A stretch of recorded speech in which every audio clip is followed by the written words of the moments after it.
Vulnerabilidade de crianças e adolescentes, é assim que nós começamos a conversar hoje, às 18 horas e 37 minutos, 6h37, nós vamos para o Olhar Urbano de Nélio Souto.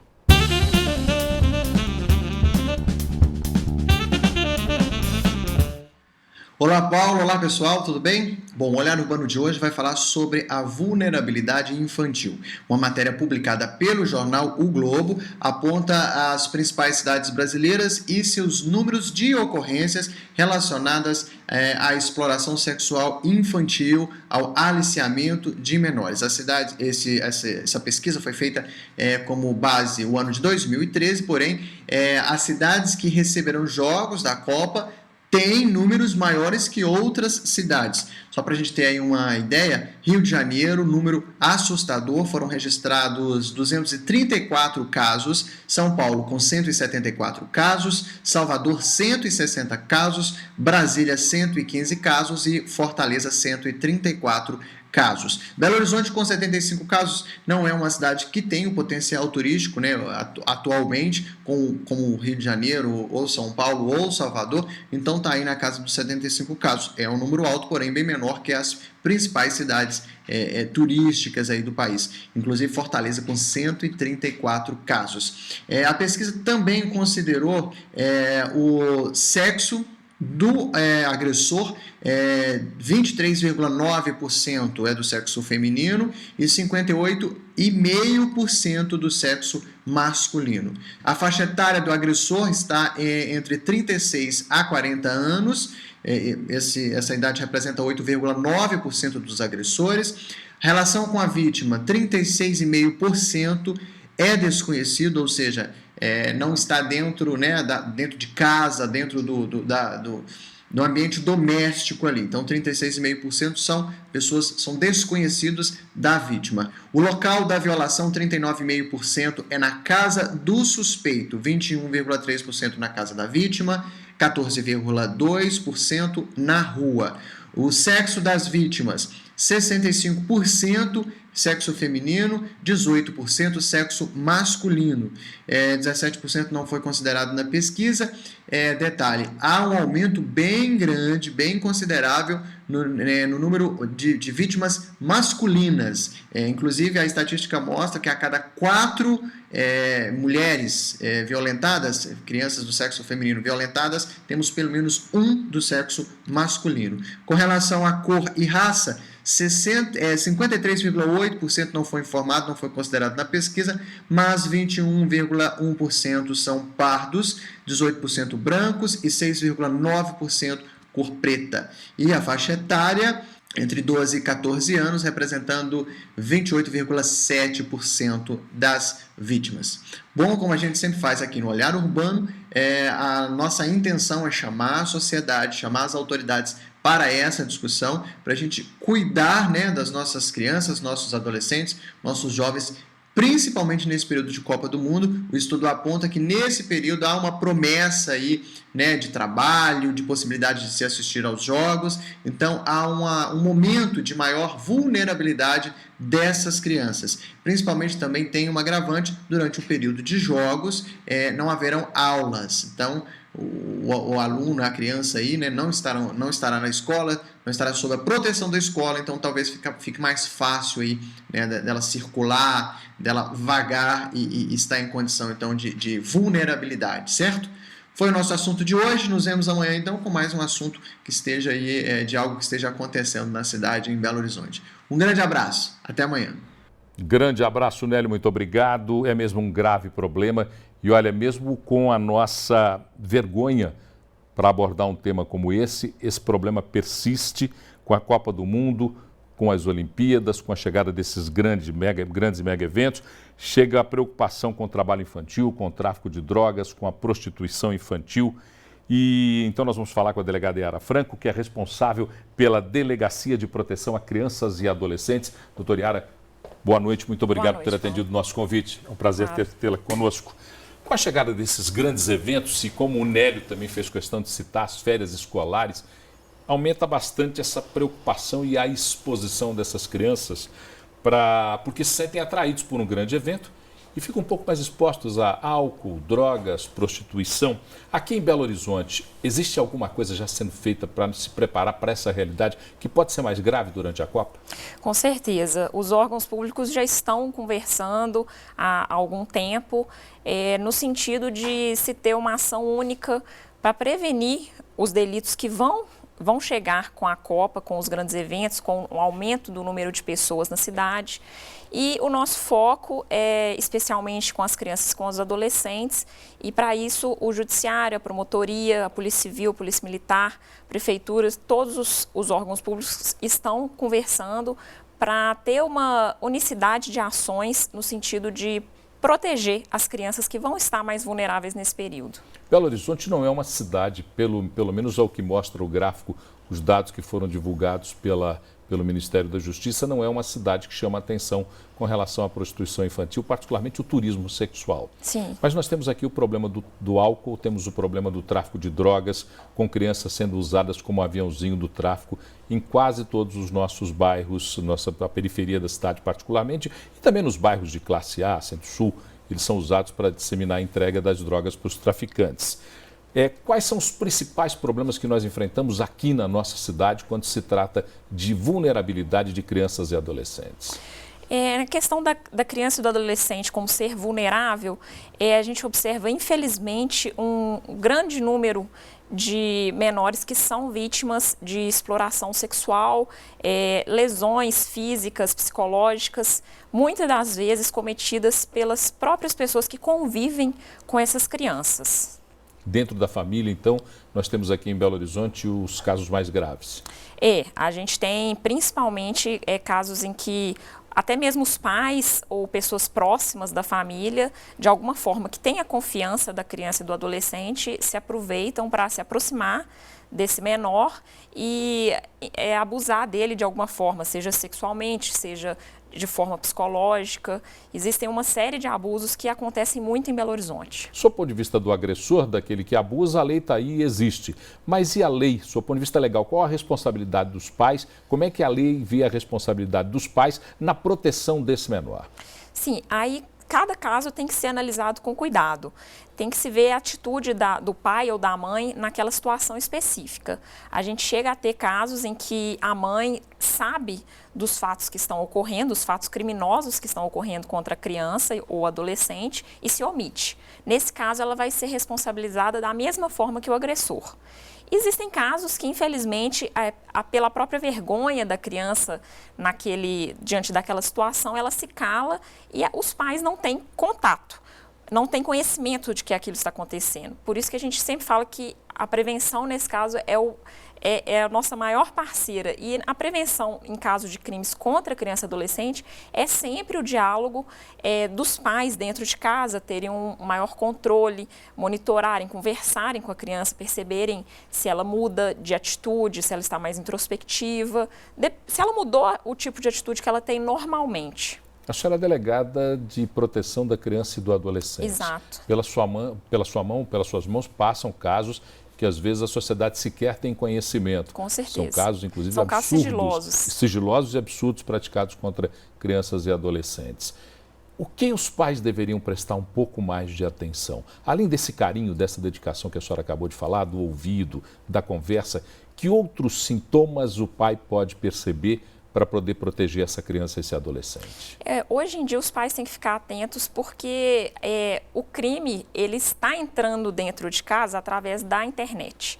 Então, muitas das vezes os pais terceirizam essa educação das crianças e não se comprometem em fiscalizar o que a criança está fazendo nas suas horas vagas. Muitas vezes a criança passa horas pela madrugada com o computador trancada dentro de um quarto e o pai não tem a menor ideia do que se passa ali.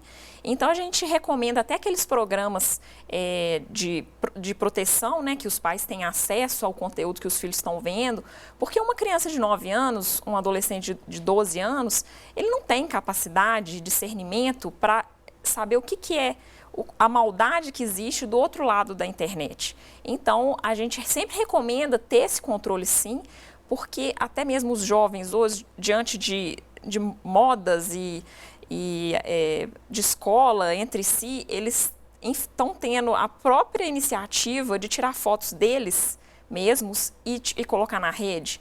Então, falta um diálogo com os pais para saber o que é certo, o que é errado.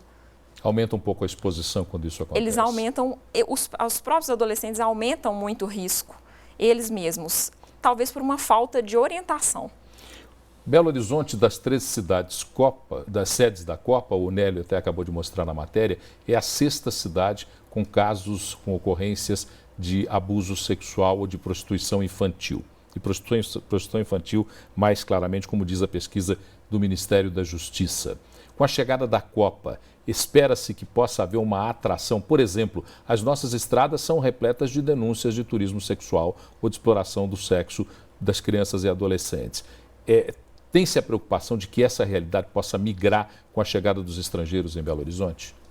Com certeza, com a chegada de um fluxo maior de pessoas, vários crimes vão vir junto com essas pessoas. Mas toda uma rede está sendo montada, especialmente para a Copa do Mundo, possíveis agressores, internet, monitorados. A Polícia Rodoviária Federal vai aumentar o patrulhamento. Então, a gente está se preparando para receber esse grande evento de uma forma com uma prevenção maior. Agradecer a doutora Yara França, responsável pela Delegacia de Proteção a Crianças e Adolescentes em Belo Horizonte. Muito obrigado por ter dedicado um pouco do seu tempo conversando conosco. Uma boa noite. À disposição.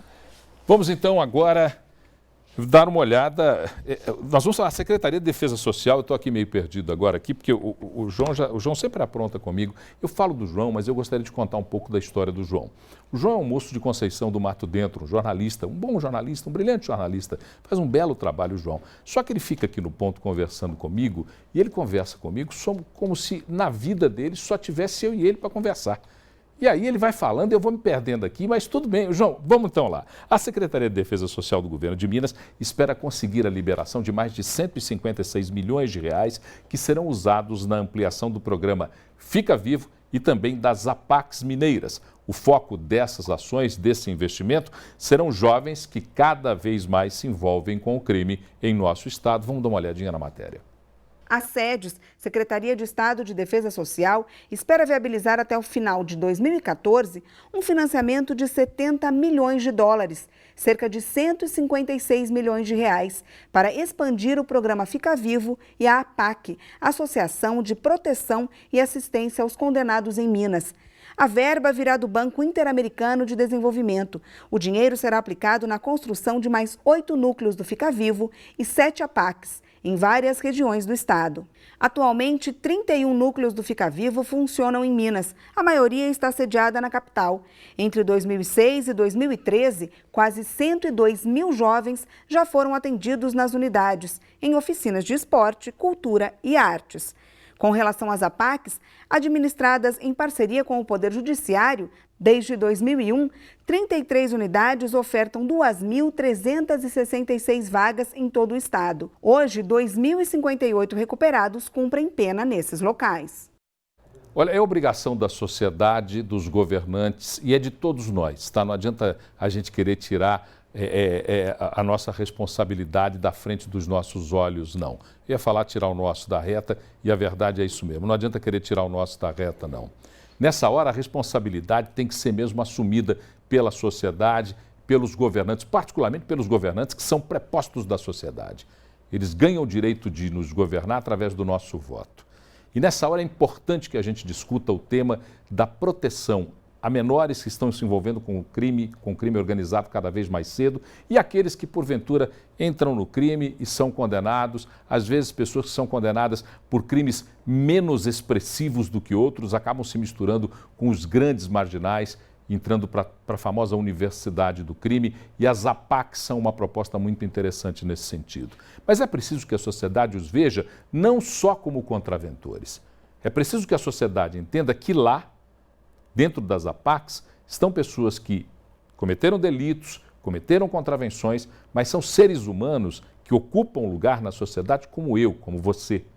E deles também nós temos que ter cuidado no olhar, zelo, atenção, particularmente os nossos governantes. Sistema prisional não dá voto, por isso que o sistema prisional brasileiro tem essa bagunça que a gente vê aí. Porque ninguém vai lá para angariar voto dentro do sistema prisional, infelizmente. Mas quem sabe um dia nós tenhamos uma grande responsabilidade por parte dos nossos governantes, que eu sempre repito, são prepostos da sociedade, estão lá por delegação do nosso voto, do meu, do seu voto. Quem sabe esses nossos prepostos possam um dia fazer coisas mais dignas do que vem fazendo na média das coisas que a gente tem visto por aí. Patrícia Contaldi, boa noite.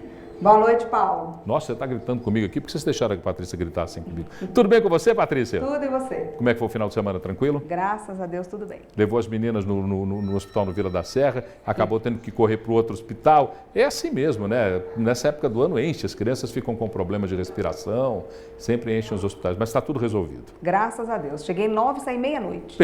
Não, mas tudo bem, mas resolvido, não importa o tempo se resolveu. Nessas horas Pois não é. importa o tempo. Me conte, o que está acontecendo em Belo Horizonte e em Minas Gerais? Olha só, tem uma notícia legal para o pessoal da região do Barreiro. De hoje até sexta-feira, a região do Barreiro vai ter uma unidade provisória do Hospital de Campanha da FAB, Força Aérea Brasileira. A população vai contar com serviços de 94 profissionais, médicos, dentistas, farmacêuticos. Serão atendidos, Paulo, pacientes com consultas pré-agendadas pelo Centro de Saúde Regional ali do Barreiro. A expectativa é atender cerca de 3 mil pessoas. Agora, o horário de atendimento é de segunda a quinta, das 8 da manhã às 5 da tarde e na sexta, das 8 da manhã ao meio-dia, Paulo. Bom, a próxima notícia que você nos traz de Belo Horizonte e Minas? Pois é, não é uma notícia muito boa não. Mais uma vez, as rodovias federais mineiras foram palco de tragédias durante um feriado prolongado. No recesso agora do Dia do Trabalho, de quinta a domingo, 23 pessoas morreram, Paulo, nas estradas federais, segundo os dados da Polícia Rodoviária Federal divulgado hoje. Esse número foi maior que o do feriado da Semana Santa e Tiradentes, que tivemos 15 mortes. Ao todo, Paulo, foram 271 acidentes, com 212 pessoas feridas.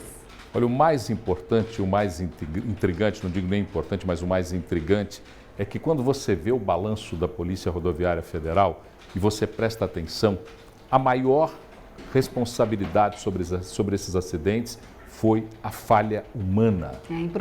A imprudência, a má condução dos veículos, Patrícia. É incrível como é que a gente não se sensibiliza com isso, né? Você pega até um pedaço de estrada para ir para sua casa, né? Você pega todos os dias um pedaço da 040 para ir até a sua casa, sobe aí um pedaço da 356 da 040. Você sabe que num pequeno pedaço de estrada que você pega, você vê uma série de barbaridades sendo cometidas pelos motoristas. Enfim, a gente espera, como a gente espera que se iluminem os governantes, a gente espera que se iluminem os cidadãos, para que nós sejamos um país um pouco melhor para se viver, né? Dignidade é isso tudo, é civilidade, é consciência cidadã, é entender que o outro existe e você também, e você coexiste com ele nesse planeta que é a nossa casa. Patrícia, muito obrigado pela sua participação. Você volta daqui a pouquinho trazendo informações do Brasil e do mundo. Até já. Volto sim, até já. Bom, vamos para o intervalo, a gente volta já já com mais um bloco do Redação BH News aqui na BH News.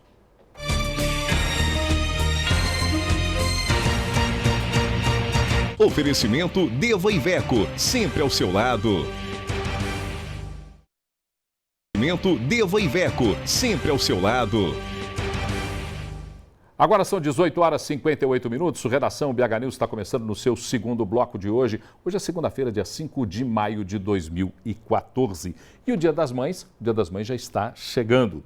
É domingo agora, só que com a ameaça da inflação, nós já ficamos sabendo aqui a semana passada, com a economista da CDL-BH, que o target de preço aí dos preços do Dia das Mães está caindo, está diminuindo. O bolso já não está tão grande para ficar presenteando. Bom, vamos ver como é que a gente pode esperar esse Dia das Mães. Roda o VTzinho.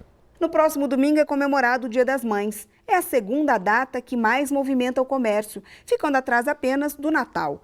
O site Mercado Mineiro pesquisou várias opções de presente. No caso dos restaurantes, um rodízio com preço especial para o Dia das Mães apresenta variação de 27% por pessoa. Hoje, o menor preço é de R$ 69,90 e o maior de R$ 89,00. Os restaurantes de self-service ou comida a quilo vai variar o quilo de R$ 21,90 até R$ 53,00, uma diferença de 142%. Quem quiser presentear a mãe com opções relacionadas à estética também deve ficar atento às variações dos preços. No caso do tratamento estético, por sessão de uma massagem redutora, pode custar de R$ 27,00 a R$ 90,00, com a diferença de 233%. Em um salão de beleza, o corte de cabelo feminino custa hoje em Belo Horizonte de R$ 20,00 a R$ 140,00, variando em 600%. O preço da hidratação teve uma variação de 500%, tendo o menor preço de R$ 25,00 e o maior de R$ 150,00. A escova também apresentou variação de 200%, com o menor preço de R$ 15,00 e o maior de R$ 45,00. Já os filhos que querem presentear com flores, o levantamento também mostrou as diferenças de preço, chegando a 614%. Gente, você vê que a variação de preço assusta todo mundo. Feliciano Abreu, diretor do site Mercado Mineiro, também responsável pela pesquisa, toda segunda-feira está aqui conosco, véspera do Dia das Mães, domingo agora é Dia das Mães, muita gente correndo aí para comprar o presente, deixando para a última hora. O que é que mais chama a atenção na hora que você olha para essa pesquisa com relação à variação de preços? Coisas que você, por exemplo, não via, vocês já estão pesquisando o Dia das Mães há muito mais tempo. Coisas que você não via em outras pesquisas e agora começa a te chamar a atenção. Olha, Paulo, na verdade, quando a gente compara os preços, principalmente de anos anteriores, a gente está realmente ficando assustado. Não é à toa que o CDL já previu aí que os filhos vão pensar duas vezes antes de gastar muito dinheiro. Claro que a mãe merece um presente, mas eu acredito que a mãe também não quer que vê o filho endividado, nem no cheque especial e muito menos pagando juros de cartão de crédito. Então eu acho que é o seguinte, é fazer um bom planejamento. Nós temos hoje flores, como a gente viu na matéria, tendo variações de 400%. Para você ter uma ideia, um vaso de crisântemo hoje custa de R$ 12,00 até R$ 40,00. Com essa diferença que eu falei de 400%. O vaso de violeta também decorado de R$ 4,00 até R$ 20,00, uma diferença de 400%. Agora, o buquê de rosas, que é o número 1, que toda mulher gosta, principalmente as mães, um buquê de rosas a dúzia, já pronto, custando hoje de R$ 50,00 até R$ 120,00, com a diferença de 140%. Já com duas dúzias, um buquê mais sofisticado, de R$ 80 a R$ 210,00.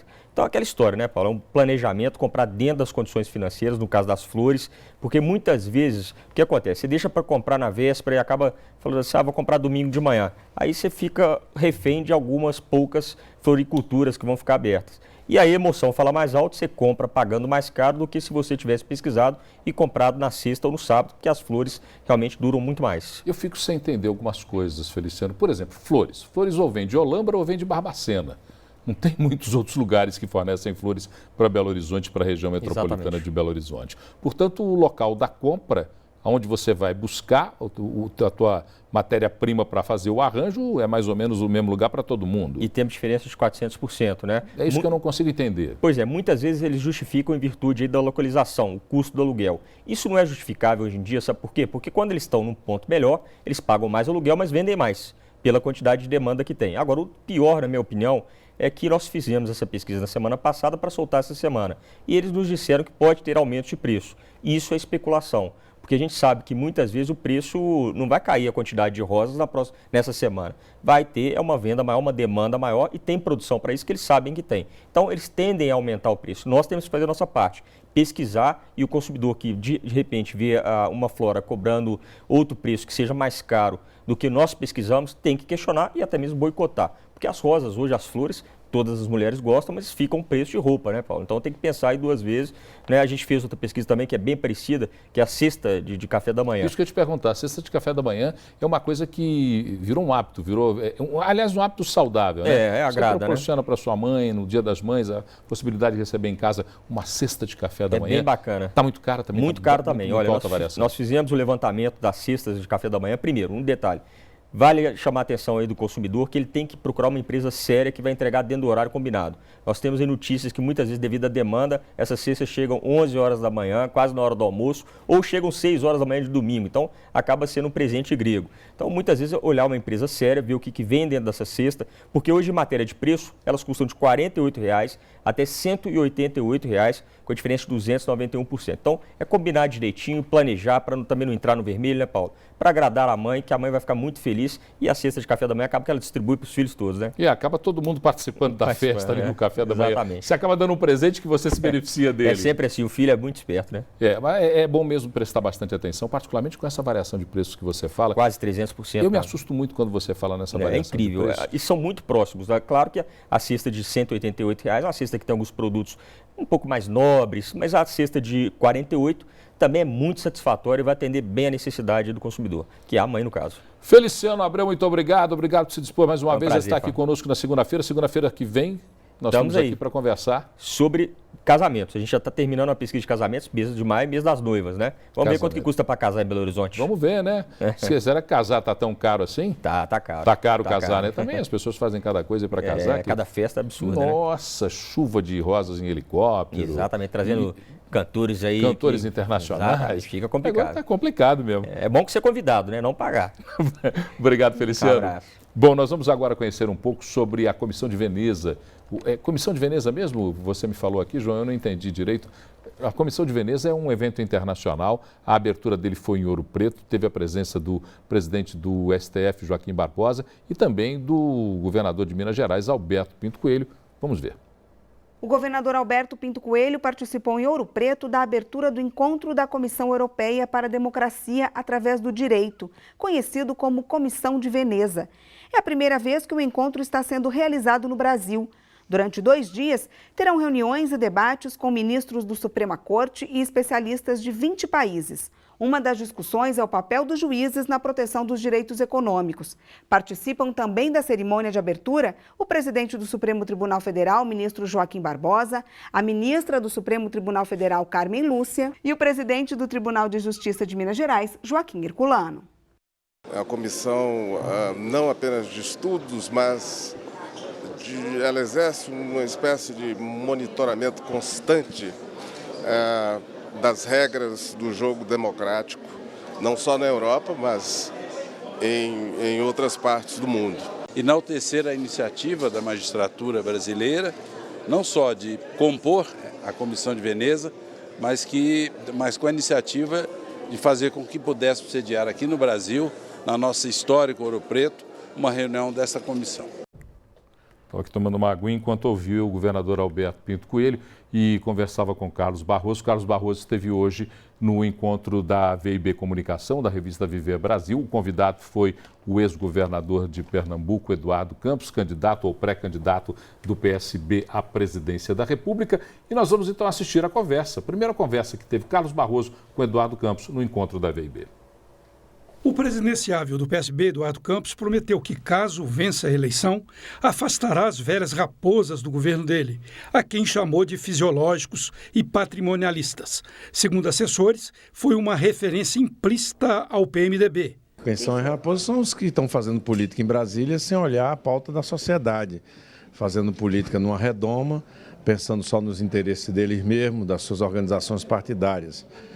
Nós sabemos exatamente que este é um momento em que o Brasil olha para Brasília e não se reconhece e precisamos resgatar exatamente a sinergia, a compreensão do Brasil oficial, do Brasil real, que quer ver seus temas como saúde, segurança, educação, sendo tratados no dia a dia do debate político em Brasília. Então, todos aqueles, independente de partido, que estejam em Brasília fazendo exatamente a política, olhando para os seus umbigos, estão fazendo a velha política. Durante essa palestra a empresários e políticos, Campos defendeu a reforma tributária e disse que o Brasil não precisa de marqueteiros nem de gerentes, mas de um líder. O ex-governador de Pernambuco evitou, contudo, aprofundar a diferenciação entre a campanha dele e a do tucano Aécio Neves. Não, esse não é um propósito da nossa candidatura. A nossa candidatura já nasce assim, diferenciada das outras. A nossa candidatura tem uma origem política própria, de uma força política que sempre esteve presente nas lutas sociais brasileiras, que sempre esteve num campo político do Brasil muito claro e que tem compromissos históricos com esse campo e que tem uma visão sobre o Brasil de hoje, que tem identidade sobre o que fazer com a macroeconomia. Nós já falamos da necessidade de equilibrar a macroeconomia no Brasil. Deixei muito clara a nossa posição de independência do Banco Central. Quando se tratou de política fiscal, nós deixamos muito clara a posição nossa de não aumentar carga tributária, de ter um conselho de responsabilidade fiscal que acompanhe as contas públicas, de ter uma política externa que não seja uma política de partido, mas seja uma política em sintonia com os ditames da Constituição Federal. Temos falado sobre as nossas posições. Bom, o governador Eduardo Campos esteve no encontro da VIB, conversou com jornalistas, conversou com convidados especiais da Viver Brasil. E o que mais você conversou com ele? O que você pôde perceber das intenções do governador Eduardo Campos nessa pré-campanha? Olha, vamos começar pela Câmara Municipal. Ele esteve na Câmara Municipal, recebeu o título de cidadão honorário de Belo Horizonte. Lá, de uma certa maneira, ele descartou a candidatura do sanitarista Apolo Eringen ao governo de Minas. Ele disse que a maior parte do PSB quer apoiar Aécio Neves. Já deu o recado, já rifou, de uma certa maneira, a candidatura de Apolo Eringen aqui em Minas.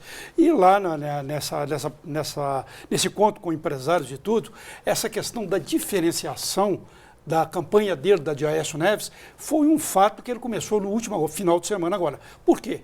Dilma caiu. Os dois podem chegar, um ou outro pode chegar ao segundo turno. E ele está falando, eu sou diferente de Aécio Neves. Ele, por exemplo, disse que Aécio Neves é a favor da flexibilização dos direitos trabalhistas. Quer tirar direitos do trabalhador? Eu não vou tirar.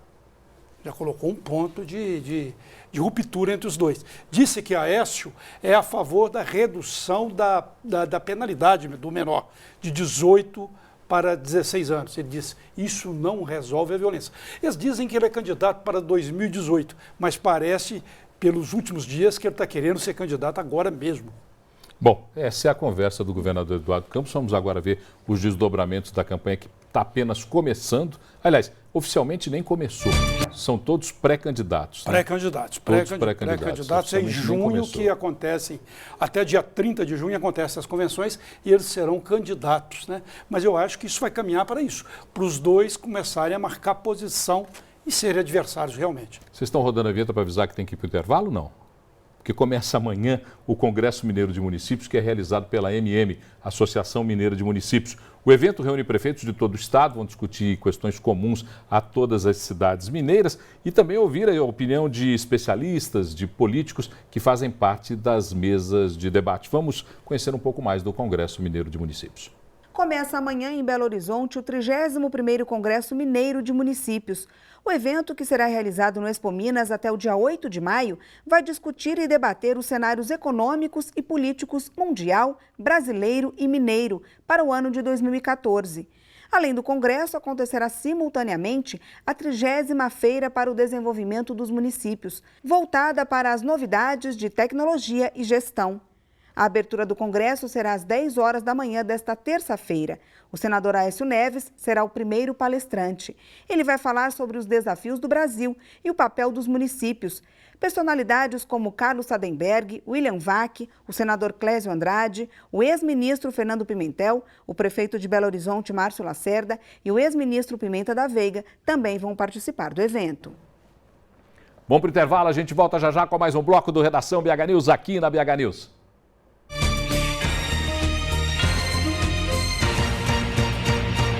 Oferecimento Deva Iveco, sempre ao seu lado.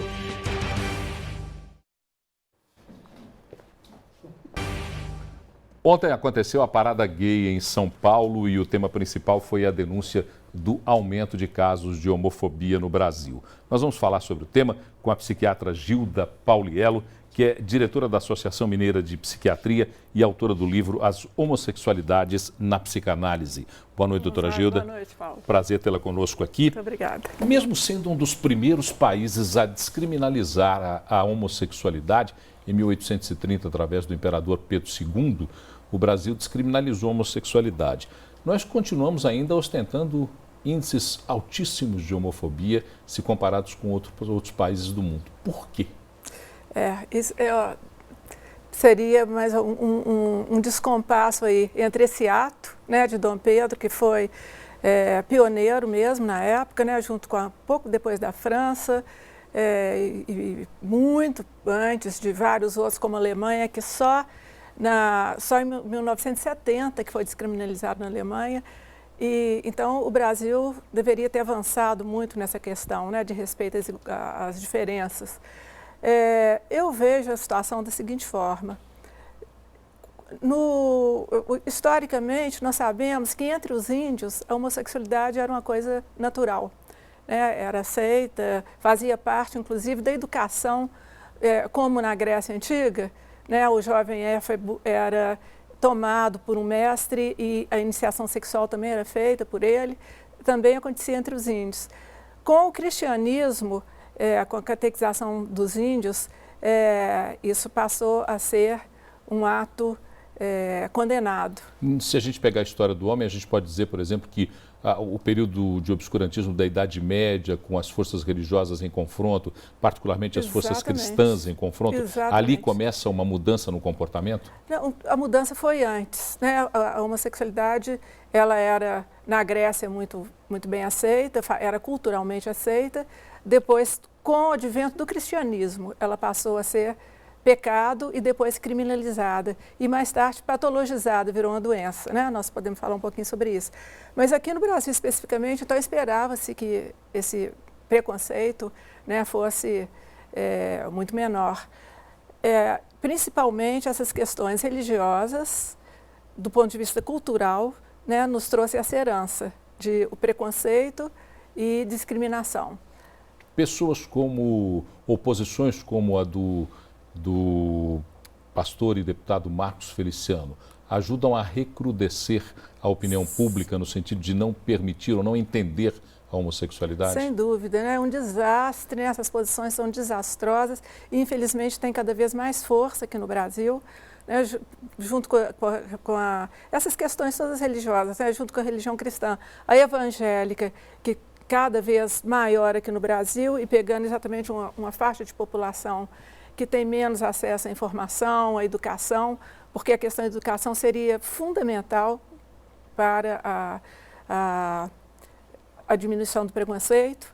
E, então, essa questão de Brasília, do nosso Congresso, é um desastre, uma tragédia. Do seu ponto de vista social, o fato de entendermos melhor o que é homossexualidade facilitaria na possibilidade de que a sociedade bem a compreendesse, os homossexuais bem a compreendessem e aqueles que observam a vida de uma maneira um pouco mais aberta pudessem entender melhor o que é isso? Para resumir, nós estamos falando de uma doença ou de um comportamento, de uma escolha ou de uma determinação? Do que nós falamos quando nós falamos da homossexualidade? Uma determinação humana. A homossexualidade é simplesmente uma forma de sexualidade como qualquer outra. E a sexualidade humana, ela é completamente plural, né? Não existem duas iguais. Ela é formada junto com o psiquismo de cada um, então ela é completamente singular, é de cada um. Eu falei com você que a homossexualidade, ela de pecado passou a ser crime, de crime doença. E essa questão da patologização da homossexualidade foi uma tentativa da medicina se apropriar para tentar tirar da criminalidade. Isso aconteceu no final do século XIX, onde grandes nomes da literatura, da política, eram banidos da sociedade por serem homossexuais, né? Como aconteceu na Inglaterra, na França, com vários nomes muito importantes. Então, a medicina se apropria nessa tentativa de mostrar que seria uma doença, só que isso trouxe mais, foi um tiro que saiu pela culatra, né? Trouxe um dano maior ainda, e essa despatologização só começou a acontecer na década de 60 e se concluiu na Organização Mundial de Saúde em 1990, que foi, né, que se caiu esse diagnóstico de homossexualidade como doença, porque não tinha nada na medicina para sustentar como doença. Para a gente finalizar a nossa conversa, os pais e as mães, por vezes, percebem o comportamento dos filhos e não conseguem entender, até mesmo por tudo aquilo que a senhora colocou.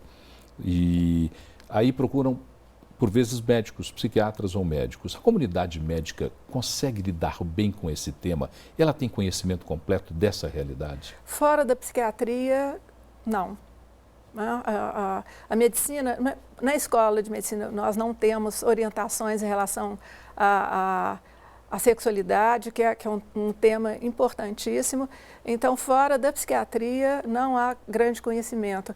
Eu queria só voltar num ponto que você enfatizou, que foi muito importante, que nós desviamos, que é a questão da educação, Sim. que é o fundamental. O ponto fundamental seria a educação. Na Inglaterra, por exemplo, a criança, desde cedo na escola, ela já aprende que a sexualidade é múltipla, que a homossexualidade é simplesmente uma outra forma, inclusive através de contos de fada. Uma forma super interessante. Então a educação é que seria talvez a grande, seria. o grande agente de transformação de toda essa realidade. O grande agente seria a educação. Eu acho que nesse momento a gente tem que ter uma coisa imediata que seria uma lei, né? Uma lei para barrar essa questão que virou uma epidemia aqui no Brasil da violência contra homossexuais. Mas para sedimentar isso seria a educação. Muito obrigado. Doutora Gilda Pauliello, psiquiatra, conversou conosco sobre um tema tão importante. A gente espera que isso se amplifique na discussão aí na sua casa, porque o que nós fazemos aqui é provocar os temas. Sim. O espectador, o telespectador, o cidadão é que amplifica essa discussão e transforma a realidade dele a partir das próprias experiências de vida. Importantíssimo. Eu só queria aproveitar a oportunidade para anunciar o lançamento do nosso livro, As Homossexualidades, no dia 16, a partir das 19h30, no espaço de eventos do jornal Estado de Minas. No dia 16, a partir das 19h30. 19h30, no espaço de eventos do Estado de Minas. Fica aí o convite para você conversar com a doutora Gilda e entender um pouco mais sobre esse tema. Muito obrigado. Obrigada. Boa noite. Boa noite. Patrícia Contaldi, onde é que está você? Está na redação, quietinha, nos olhando, pensando na vida? Conte-me o que acontece no Brasil e no mundo. Patrícia, é com você. Olha só, Paulo, o governo federal vai distribuir 50 mil ingressos de jogos da Copa do Mundo para os alunos de escolas públicas das cidades sedes e para também a população indígena. Os ingressos foram doados pela FIFA e vão beneficiar aí o programa Mais Educação.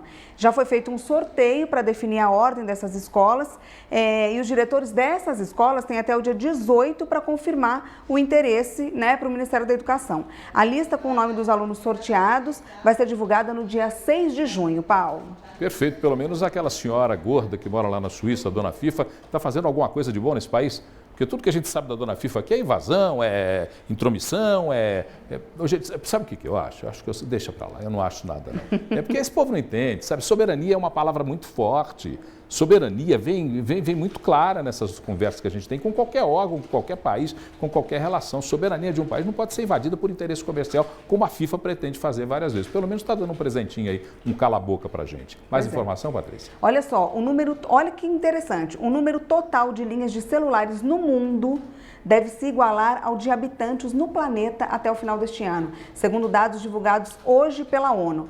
Até o começo de 2015, serão 7 bilhões de linhas de celulares em todo o mundo.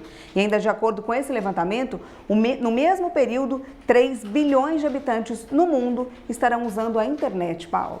Bom, quer dizer que agora nesse espaço que eu estou aqui, tem eu e mais um celular. O espaço daí tem mais, daqui a pouquinho, até 2015, cada lugar que um de nós, seres humanos, ocupar, está sendo ocupado por um aparelho de telefone celular ao mesmo tempo. Que loucura, Patrícia. Patrícia, grande abraço, até mais. Até. Intervalo, a gente volta já com o próximo bloco do Redação BH News, aqui na BH News.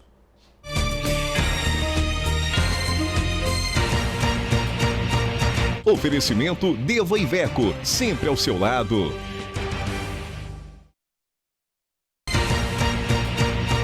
Oferecimento Deva Iveco, sempre ao seu lado. Bom, como eu falei com a Angélica, 66% dos torcedores de futebol de Belo Horizonte estão felizes. América e Cruzeiro vencem os seus compromissos, mas 33% dessa população chora copiosamente. E, né, que nem diz a Beth, chora, não vou ligar. Hoje é aniversário dela, inclusive. Hoje é aniversário dela. Olha, fala em aniversário, deixa eu mandar um abraço para o Nélio Souto, o nosso repórter do Olhar Urbano. Hoje é aniversário do Nélio. Nélio, parabéns, felicidade, sucesso, tudo de bom que você merece mesmo. Você é um cara batalhador, trabalhador, um baita jornalista. Sucesso para você na vida, Nélio Souto. Beth Carvalho também é aniversário dela hoje. Aniversário dela hoje também. Ela deve estar triste com o galo dela. Infelizmente é assim, né? Depois de 2013, maravilhoso, né, Paulo? Que tivemos com os times mineiros, tirando o América, que não subiu, mas o Cruzeiro Atlético ganhando Libertadores e Brasileiro. Infelizmente, o Atlético está na zona do rebaixamento, na 17ª colocação, e o Cruzeiro é vice-líder. Bota os gols, então, do América primeiro. Tem gols do América? É o América primeiro ou é o América primeiro? Mas o América é líder isolado. América líder isolado da Série B. Venceu lá em Varginha, no estado do Melão, o Boa Esporte. Confronto Esse é o primeiro mineiro. gol do André Giroto, foi no primeiro tempo, golaço de fora da área. O rei das bolas paradas, hein? Aí a tabelinha do Marinho Donizete, bom lateral esquerdo, que jogou no Campeonato Mineiro pelo Boa, fez um bom campeonato, tabelou, entrou, empatou o jogo. Aí no segundo tempo o Tchô fez esse golaço de falta aí. Golaço mesmo. Aos 10 minutos do segundo tempo. Golaço do Tchô. Agora, Surpreendeu. E aí no finalzinho, o André Giroto de novo, de cabeça, 3 bolas paradas, 3 gols do América, líder isolado da Série B. você falou aí no belo trabalho que fez o Marinho Donizete na lateral esquerda. E ontem a gente vê uma lambança na lateral esquerda do Galo. Uma coisa. O que está havendo, né? Emerson Conceição é brincadeira, né? Eu fico só imaginando, Calil, gosto de você. Só bola fora, não é só isso, Eu sou grande admirador do Calil, mas Emerson Conceição, quem contou pro Maluf que esse cara jogava bola, pelo amor de Deus? Fala do Cruzeiro, vamos falar do Cruzeiro que é melhor. Vamos começar com o Cruzeiro. Sábado do Cruzeiro. Sábado o Cruzeiro venceu o Atlético Paranaense lá em Brasília, no estádio Mané Garrincha. Saiu perdendo, estava perdendo 2-1 no primeiro tempo, esse gol do Ederson de cabeça, aos 23. E aos 35, uma jogada típica de 2013, Egídio cruzando e o Nilton cabeceando. Os dois eram titulares, hoje eles são reservas. O Cruzeiro jogou com quase todo o time reserva, apenas Fábio e Bruno Rodrigo no time. Aí no finalzinho do primeiro tempo, Marcelo, a revelação do campeonato, fez um gol de fora da área. E aí esse pênalti, o menino Alisson entrou no segundo tempo, já tinha sido expulso o Drauzio, o zagueiro do Atlético Paranaense, e isso ajudou muito o Cruzeiro a ter um volume maior de jogo. E aí no finalzinho, o Marcelo Moreno, de cabeça, chegou no meio da defesa do Atlético Paranaense. Como faz gol de cabeça o Cruzeiro, hein? Jogada, bola aérea, Bola aérea, o Cruzeiro está dominando, faz muito gol de cabeça. E aí, infelizmente, é o jogo do Atlético com Independência no domingo, com esse golaço do Davi de fora da área. Ei, Rosinei, que coisa feia, hein? O time, o Liverpool, teve vários desfalques, teve o Guilherme que saiu contundido, o Jô também, e não deve ter o Ronaldinho no clássico de domingo. Contra o Cruzeiro, né? E domingo agora tem clássico, mas antes o Cruzeiro tem uma parada, vai à Argentina, vai jogar lá no Nuevo Gasômetro contra a equipe do São Lourenço de Almagro. Os ingressos estão quase todos esgotados já na Argentina. A equipe do Papa Francisco. Ixi, Mário, mas torcer contra o Papa, mas é um jogo difícil, acho que é um jogo difícil, mas eu acho que o Cruzeiro consegue temperar bem. O Cruzeiro está com um bom volume de jogo. Eu acho que passando pelo São Lourenço, dificilmente o Cruzeiro não vai à final do campeonato. O Marcelo Oliveira já adiantou alguma coisa, o Dagoberto vai para a Argentina, mas deve ir para o banco. Deve jogar com o William, Everton Ribeiro, Ricardo Goulart e Júlio Batista no ataque. Esgotando o nosso assunto futebol, rapidamente, reunião Calil Levi, sabe de alguma coisa? Tá portas fechadas? Reunião agora, às 5 horas da tarde, Calil, Maluf, Leverkusen. Joga tudo pro lixo, faz um novo planejamento e quem sabe depois da Copa começa a colher os frutos. Ligaram a máquina de lavar e estão lavando roupa suja. É o que tem que fazer. É o único jeito, tem jeito. E o Mundial de Vôlei Cruzeiro joga às 8 da noite, daqui a pouquinho. Isso, estreia no Campeonato Mundial, ele que defende o título, foi campeão no ano passado. Tem um grupo, os russos são os adversários mais temíveis desse grupo, que é o Bolgarev. E é a base da seleção russa. Eles jogam na quarta-feira. O Cruzeiro joga hoje com o Guaynabo Metz e amanhã com o time do Irã. Bruno Garcês, quarta-feira de volta. Tá pra gente falar sobre todos os assuntos, inclusive falar sobre o Mundial de Vôlei e sobre a Libertadores. A parada torta do Cruzeiro, que eu acho que o Cruzeiro vai chegar, né, velho? Tomara. Levar, não tem problema. Patrícia Contaldi, de olho na tela, olhando a tela, com atenção. O que está na mídia hoje, Patrícia? Olha só, Paulo, 3 brasileiras estão entre as 9 acrobatas feridas após o acidente durante uma apresentação aérea em um circo de Providência, nos Estados Unidos. Elas estão internadas no hospital. Daiana Florentino, de 22 anos, foi submetida a uma cirurgia na coluna e se recupera bem. Stephanie Neves, de 19 anos, sofreu fratura nos 2 tornozelos, no fêmur e teve o fígado perfurado por uma costela e também já passou por uma cirurgia. E o Indy Neves, de 24 anos, sofreu uma pequena fratura no pescoço, nas costas e no braço direito. Também então, passou por cirurgia. Paulo. Não temos nenhuma notícia se alguma delas é mineira, a gente não sabe isso. Oi? Nós temos a notícia se alguma delas é mineira, não? Não, eu só sei que são as 3 brasileiras. Vamos dar uma apurada, quem sabe tem alguma mineira, a gente pode repercutir com a família, ver como é que elas estão. Pode deixar. Porque nós somos uma TV de Belo Horizonte, com cara de Minas, com jeito de Minas Gerais. Uai, sou. Muito obrigado, Patrícia. Até amanhã. Grande abraço. Está aqui do meu lado a Fernanda Gontijo. Quando a Fernanda Gontijo chega, a primeira pergunta que eu faço, que eu já começo a fazer é: o que é que está na Night, Fernandinha?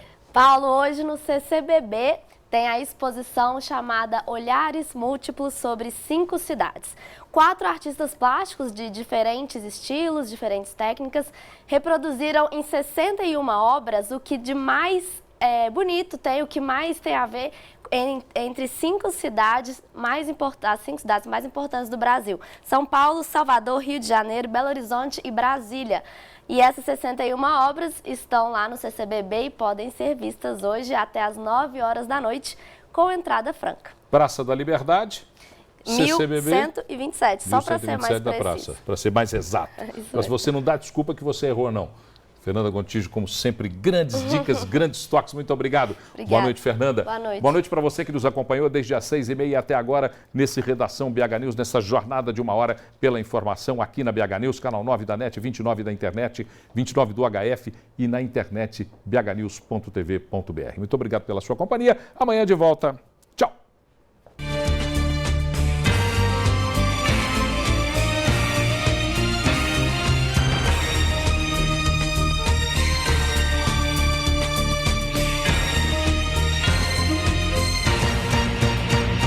Oferecimento Deva Iveco, sempre ao seu lado.